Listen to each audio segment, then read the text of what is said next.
Hello everyone, welcome back to the channel. Hopefully you are doing well as I'm just adjusting everything.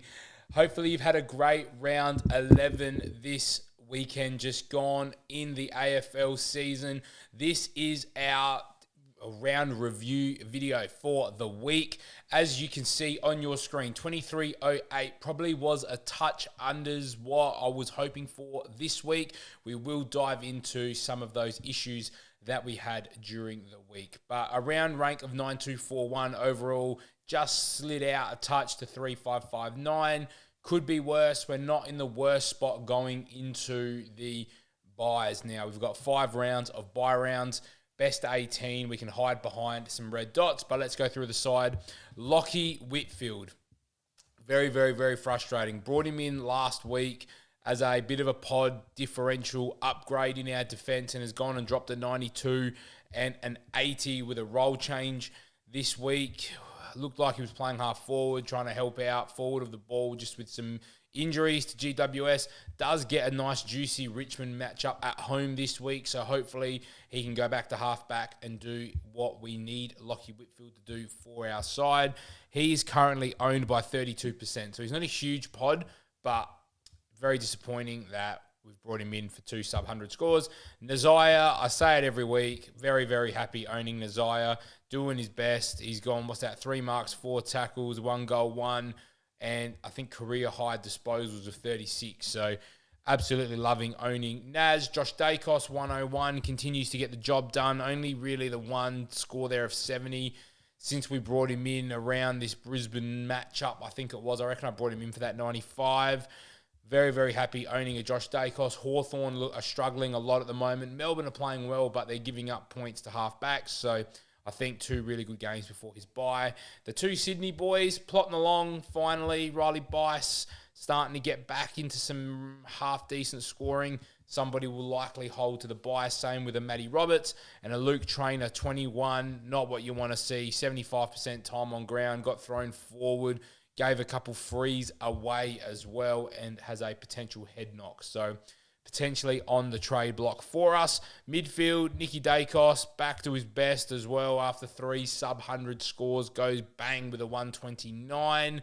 Very, very happy with that from Nicky Dacos. Our captain, Jordan Dawson, back-to-back, almost 140 scores, so expect it to maybe come down a little bit this week against Sydney at the SCG. It's funny that he's gone, 20 disposals again, or 20 kicks, I should say, and 7 handballs, so he's had 27 in back-to-back games.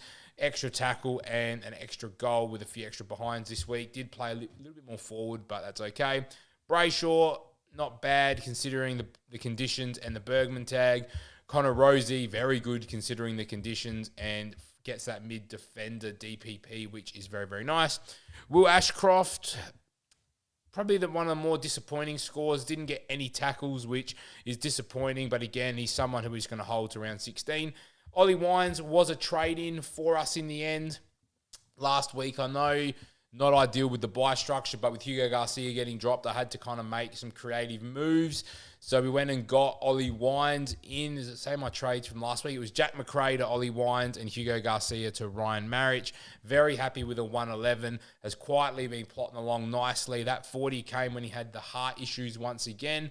So other than that, he's only gone the lowest score is a 71 this year from an Ollie Wines. So very happy holding him, especially with some of the injuries that we've got at Port Adelaide. So very, very good. Adam Chera plotting along again, 108. Comes out of the bye with Essendon.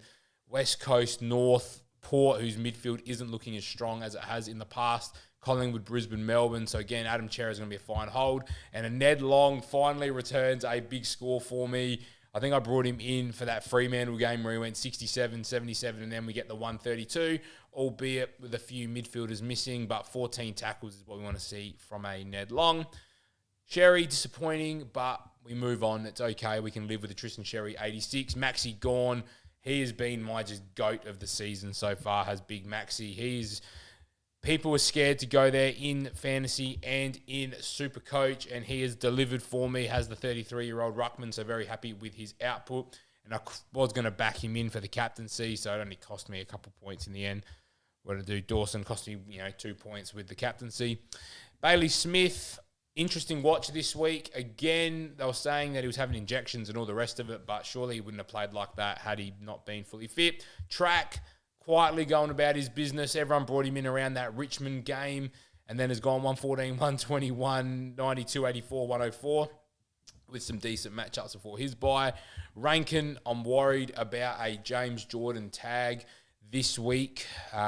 He's typically going more to those half forwards, but again, definitely a top 6 forward. Caleb Daniels, an interesting discussion now because Harry Sheasel is definitely not at half back. It looks like they want him forward of the ball again like they did last year.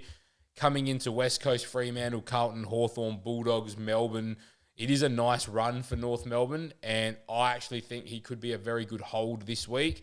Again, I'm not expecting him to average 100, but if he can go between 90 and 95, I'd be very, very happy with that from Caleb Daniel. Ryan Marrick was my trading target. I was tossing and turning between him and a Luke Jackson.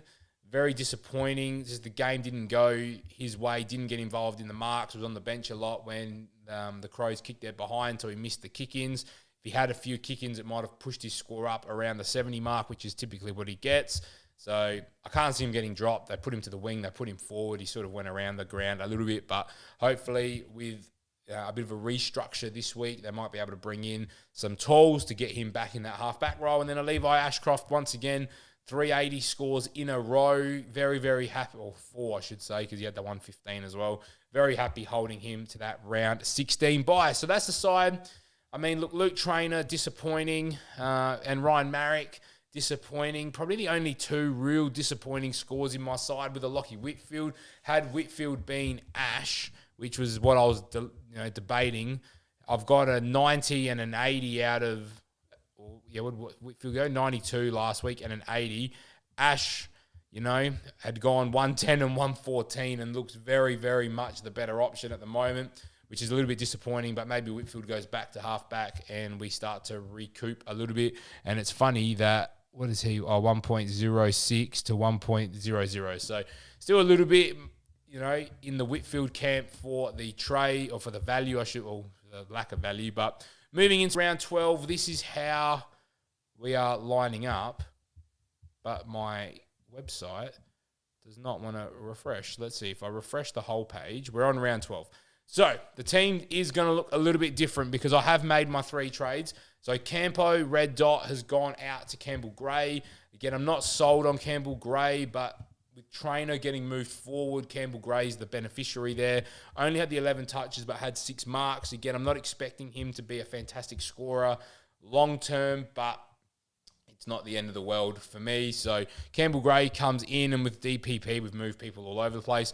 Connor Stone from my forward bench has then gone out for Angus Clark, who played a very, very good game, albeit against Richmond. I'm not expecting a 98 against Brisbane, but with his break-even of minus 23, even if he can put a 60 up, he's going to go up 70 grand. So we're playing the cash game. And Luke Traynor has gone to a Brian Myers. So this is someone who we're going to talk about in tomorrow's video as a big trade target. But if you look at his stats for the season so far, albeit with an injury game there in a 43, he dropped a 60 in gather round against the Crows because he just didn't get the marks, but he still had 21 touches.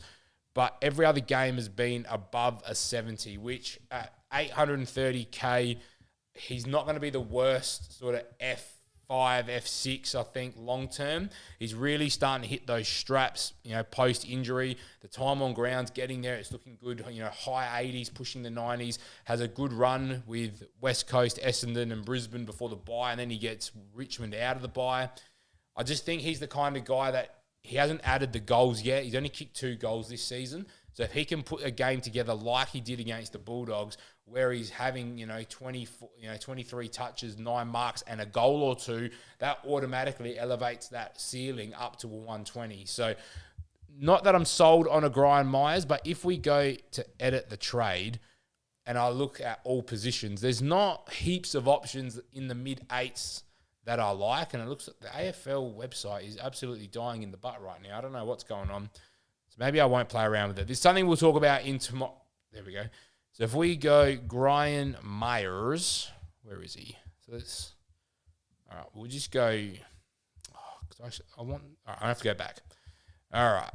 welcome to content creation for the AFL fantasy game. All right, so we're going all positions, last three average. So you've got an Andy McGrath, but he has shown a serious flaw as well. 53, 35, 64. Like, there are some low scores from an Andy McGrath, which we don't want to see, and I'm not doing this because this is painful and it's not loading players up. So sorry, guys, but I will talk through the options tomorrow, and hopefully the website is up and about. But if you have enjoyed this team review, make sure you smash the thumbs up on this video and you subscribe if you haven't subscribed. I've seen the numbers. Lots of you guys are watching, you coming back, and you haven't subscribed, so make sure you do subscribe because it does help the channel.